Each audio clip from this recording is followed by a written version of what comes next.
you have no real purpose on earth unless you assisted Moses. Isn't that amazing? He says, and when you start functioning outside of your purpose, it will cause you to die.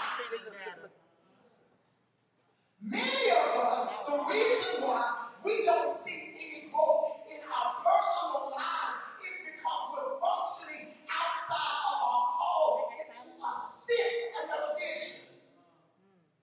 We're so busy trying to pour into ourselves against what God has spoken to our lives. We're chasing things that are not assigned to us because we don't want to be humble and submit to some other type of vision. Somebody else's dream, and what does it do? It kills you. It drowns out your whole identity. That's why many people seem down and out and depressed and feeling like they can't make it in life because they refuse to just click into what you assigned to do under somebody else. You may not be, they might tell you you're the manager of the business, but you may not ever own the business. It's okay. If that's where you're supposed to fit, go to management and stop trying to own it. You done dumped $30,000 into nothing. Lost it. I hit the lottery again. Dumped some more money, lost it. Hit the lottery again. And just losing money trying to do something that you were never assigned to do. Make sure you fit into the vision. Not only that, when you look at this, notice when he gets his assignment, he goes up on the mountain, and when he's loses his assignment, he goes up on the mountain. In other words, when he gets in the presence of God, it's for one or two things. Either he is being elevated or he's being demoted. What happens when you enter into the presence of God? What happens when you go and pray before God? When you really go out and lay before God? Is God speaking elevation to you because he said you understand who you are and how you fit in? Or God is saying, I'm speaking demotion because you can't walk out the task. And when you get into the presence of God, I can tell you, you're going to feel one or two things. Either you feel God drawing you or you feel God pushing you away. And it's a horrible thing to feel God pushing you away because you're too dirty. Pushing you away because you don't know, because you refuse to submit to the will of God in your own life. Let's go over to Genesis. Ooh, my God. God is calling for AC in these last 2 days. It's a calling. Air conditioner. God has said it. The Lord has spoken.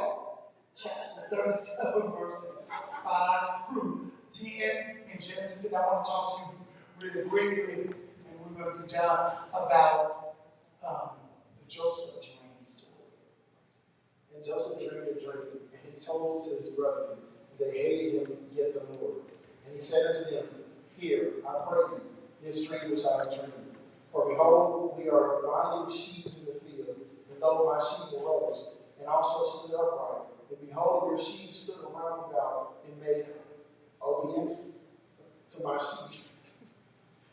And he and his brother said unto him, Shalt thou indeed reign over us, or shalt thou indeed have dominion over us? And they hated him yet the more for his dreams, and for his words. And he dreamed yet another dream, and told it to his brethren, and said, Behold, I have dreamed a dream more.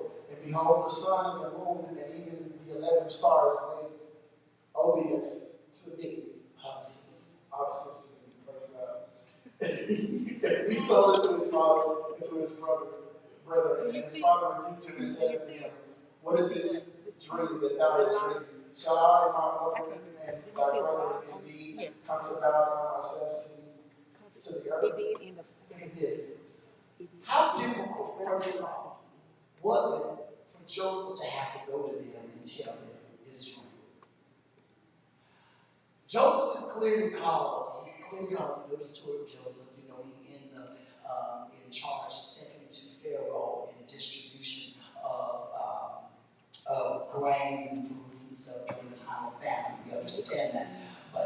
difficult was it for him to tell his brethren and his father were ultimately going to have to submit to him, to tell him, this is the dream I had. Basically, y'all are going to bow down to me. His brothers hated him. And his father rebuked him. But it didn't make it not true. So it's already difficult for him as the leader, but then think about them as the people that's going to have to submit to him. What happens is most often when we understand that somebody around us has a greater vision, a greater dream, a greater call, if you would, oftentimes it's very difficult for us to be able to look at them and cheer them on. Look at them and see how we fit as it relates to them under them. It's very difficult to do. Most often, we won't admit that. We'll act like we celebrate people. I celebrate everybody, you win, but you really got a little jelly in your heart. You kind of want to see them go through something. I heard somebody just recently tell somebody else, I have to come clean. I wanted to see you go through something because it seems like you don't ever go through anything. That's ridiculous. What kind of man are you? Exactly. Trash. But if we're honest, trash. You are not a friend. We subconsciously feel like that toward other people. When you see somebody that seems like they always got it good, in your mind, if you're not careful, you'll start kind of going like, you ever go? You always on cloud nine and the rest of us struggling and going through. Even those people that just seem like they happy all the time, never get depressed. And then you like, Jesus, it's 5 in the morning and you are just unbearably bubbly. Like, aren't you figure we the rest of us are still asking. You walk into work, nobody wants to be here, but here come Rose 9. Hey. And if you're not careful, you're like, oh my God, I want somebody to come trip you down. And so here it is, his brothers and his father have to actually think about the fact that this guy that we've seen grow up in our household is getting ready to take a position of leadership. And they do everything to try to stop it because there is a spirit of intimidation that stands up. They begin to feel intimidated by him. Why? So if we allow him to fully take this position, then that means that we're inadequate. That's the problem. We often look at someone else's position, someone else's call, someone else's dream, and it makes us self-reflect, and it makes us feel inadequate about ourselves. And if you're not careful, you'll try to project that on them and say, no, you ain't supposed to do all of that. You think you hide. No, I don't. I can't help what God called me to. Just like you can't help what God called me to. I had a situation recently where somebody told me, I mean, this was just a few days ago, somebody told me, you need to come off your pedestal. I said, oh, really? I didn't know I was on a pedestal. Come off your pedestal. You think you better. You always think you. I said, I haven't said anything about me being up here, down here, anybody. What does any of this happen? Yeah, you always think that, and other people say it too. I said, really? I'm the one bold enough to tell you to your face. I said, so what I'm hearing is, I'm hearing that you feel so horrible about your low standard of living that you look at me and my standard, and then you self-reflect and it convicts you for how you live. So now when you look at me and you start talking about all this riffraff that you do, and I'm like, oh, I don't do those types of things. Now you look at me and say, you think you're better. I don't think I'm better. I told you the truth. I don't do that what you do. I told another preacher friend of mine, he told me about it. I mentioned this before. He told me about another preacher he knew who was married, and he mentioned the man's girlfriend. Wait a minute. And I said, who? I ain't married. He's like, yeah, you know, we got a girlfriend. I said, I'm so sorry. I can get you. You hang out with infidels. And he says, you are so judgmental. I said, that is not a judgment. That's a statement. It's a fact. What is a person who commits adultery on their spouse? An infidel. That is the definition. That ain't got nothing to do with me judging it. You just said you got a girlfriend. I'm like, that's not going to make me come down all on my standard because you said that. And so what happens is when we look at people and we see another standard, when we look at people and we see that God has called them to something else, when we look at people and you see that God has called them away, which means that God has anointed them and sanctified them for a bigger assignment. Instead of us actually saying, well, you know what? I see the call of God on your life. Let me get in line with the vision. If we're not careful, we'll start projecting all of our inadequacies on them. And then before you know it, you'll be another era that's in trouble with God. Why? Because now instead of pushing the vision, you're hindering the vision. Look at this. This whole story ends up where he is distributing wealth and they have to come and submit to him. Now, what's so amazing to me about this story is the fact that Joseph knew who they were when they came to him, but they didn't know who he was. And what is also so amazing is the fact that he still helped them. He still helped them. He still fulfilled his assignment as it relates to the family. Isn't this amazing? We can talk about people that got other things going on. We can try to tear people down. We can do the most toward people. And usually the people that God has called and given the bigger dream, the bigger vision, and you see show in their character. That means when you see something like this, somebody that will look at you and still forgive you after you dog them out. Look at you and say, I still want to help you. I know you need my help. Although you tried to take me down, although you tried to send me into slavery, although you tried to have me arrested, you tried to have me killed, you tried to do everything you could to stop my dream from happening. But I still have the capacity to forgive and to help you beyond that. And that is the reason why God calls certain people to be on this level with a vision, and certain people have to submit under that because you don't have the capacity to forgive people. Don't have the capacity to continue on when somebody dog you out. I hear it all the time. Like people, I'm not helping them. I'm not doing that in regards to them because they did this for me, they did that for me. This is why God can't take you to another level. Because when you get up there at the top of the mountaintop in terms of being a visionary, you've got to understand you're going to be a target. Paul even said, even I said this other week, when he was talking about the apostolic, he said, it is like apostles are set up for public humiliation, ridicule, all the time. And the deal is, God understands who he's called them to be, so he put all of the fortitude needed inside of them so that they could handle that. But when it's somebody else that is not called to that, and you get that target on you, and people start coming at you, persecuting you, and ridiculing you, then you stoop down to their level. Well, now we're going to shoot at each other. You talk about me, I'm going to talk about you. You hit me, I'm going to hit you. See, that's why you're not called to that level.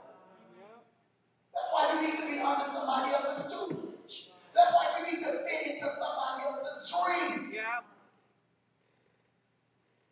All right, I'm going to stop there. I had a couple more stories, but I won't. Because I wanted to talk about Joseph and Mary as it relates to Jesus. How tough it was for Joseph to accept a woman that's a virgin, but you telling me you are? And he had the right to put her away, but he didn't. Because God had to come to him in a dream and say, hey man, this was me. Isn't that difficult? But he had to find it within in himself. You are an innocent bystander, but you really have nothing to do with the whole vision of Jesus saving humanity. Mary's the important one. You are her husband, but stand on the sideline. Or Hagar, who was called in by Abraham and Sarah and gets raped repeatedly. She had no value. All you're going to do is bear children. And we always have like Hagar had, and Abraham had sex one time. How often does a woman get pregnant on the first time?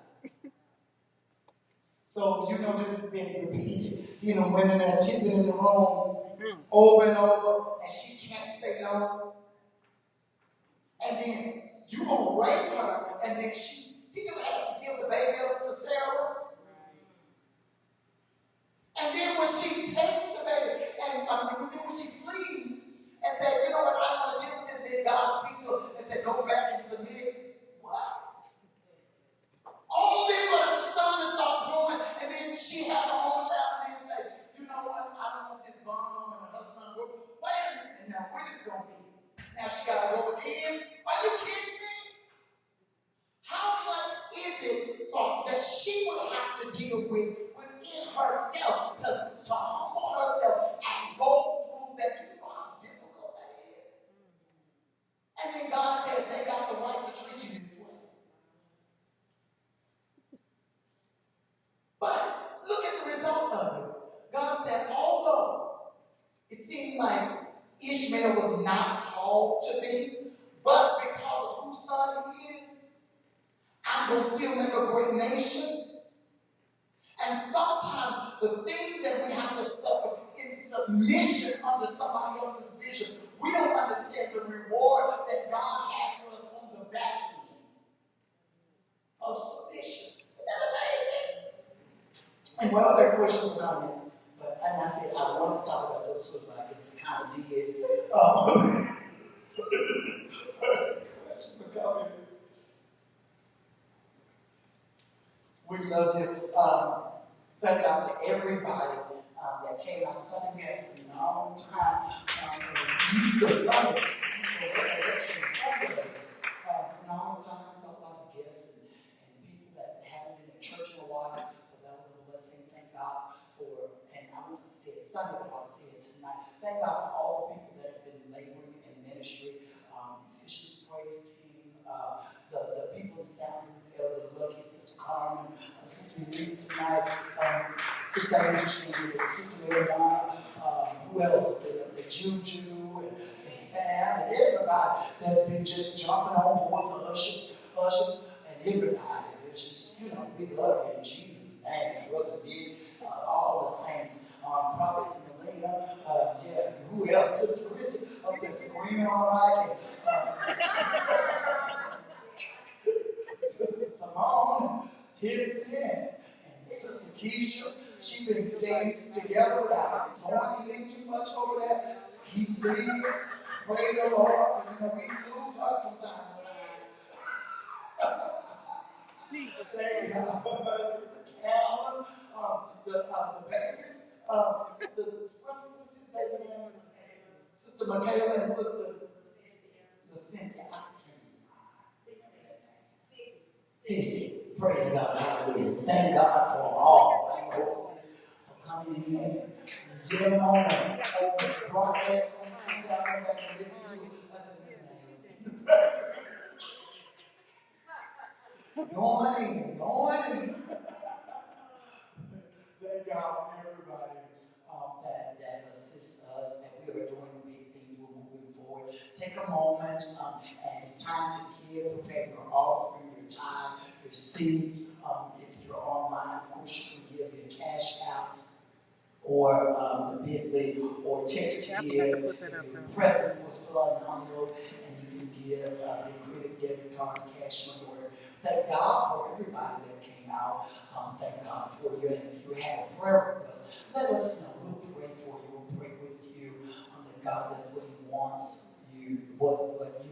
continue to do in your life. Also, I want to say thank God for last week for the prayer and prophetic service.